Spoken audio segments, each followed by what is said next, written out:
Ça y est, la deuxième édition de Bamako City Tour a été lancée ce samedi 1er juillet. Cette année, plus de 20 sites sont à découvrir tels que des monuments historiques, des musées. Tout comme celle de l'année dernière, cette édition prendra fin en septembre. Reportage de Smaïla Fani. Cette deuxième édition du Bamako City Tour, qui vise à amener les Maliens, notamment la couche juvénile, à découvrir le Mali, permettra aussi d'améliorer la fréquentation des sites et attraits touristiques du pays. Car c'est un ensemble de visites de proximité et guidées à l'intention du grand public. Pourquoi Bamako City Tour?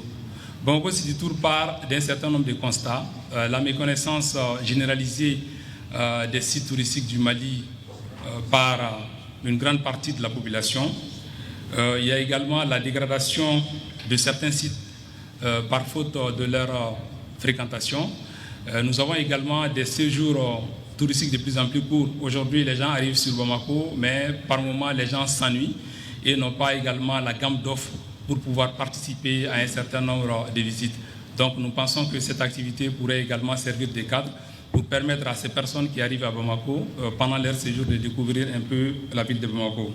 Nos ambitions pour l'exercice 2023, c'est d'arriver à doubler l'effectif que nous avons atteint en 2022. C'est-à-dire que nous voulions atteindre 10 000 participants sur l'ensemble de nos différents parcours. Bien pensé et mis en œuvre pour le ministre en charge du secteur, le tourisme domestique constitue un apport considérable au développement économique et social des pays comme le nôtre. Dans le contexte malien, il contribuera, entre autres, à l'atténuation des effets de la saisonnalité du tourisme international sur la rentabilité des établissements d'hébergement en particulier et sur celle des entreprises touristiques en général, le maintien des emplois et des effets induits sur certains services connexes comme le transport, la restauration et l'artisanat. L'élargissement cette année du programme aux régions de Caille et de Ségou permettra aux résidents des dites localités de découvrir les sites touristiques de la cité des rails et celle des Balançons. Au travers des statistiques du rapport de la première édition, où plusieurs milliers de visiteurs composés majoritairement d'enfants et de jeunes ont bénéficié des visites guidées des sites et des monuments, ce qui pour l'UNESCO est un indicateur important et encourageant. Au-delà de satisfaire les besoins de curiosité et de visite, ces visites constituent un véritable moyen d'éducation, de transmission de valeurs positives aux jeunes, une action qui est au cœur du mandat de notre organisation.